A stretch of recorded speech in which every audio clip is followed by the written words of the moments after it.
Hey friends, if you wish to prevent or enable the access to Registry Editor in Windows, then please watch this video. So to disable the access, open the Registry Editor and go to this path, HKey current user software, Microsoft Windows current version policies. Now in the right pane, we will create an entry named, a key named system. It will be under policies. So right click on this, select new key and name it policies. In the right pane, we will create a dword 32-bit entry named disable registry tools. Remember this, disable registry tools. Right click, disable registry tools. If its value is 1, it will be enabled, which means if this policy is enabled, then Registry Editor will be disabled, and if it is 0, then Registry Editor will be enabled. So by default the value is 0, which means the Registry Editor will work.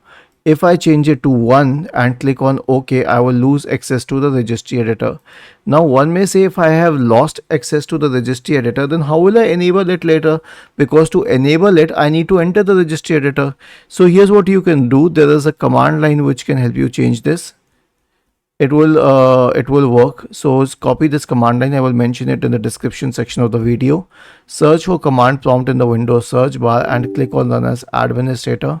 Paste it here and then hit enter to invoke it. Was this helpful? If yes, then please subscribe to the channel, and if not, then let us know in the comment section of the video on how we could help you further.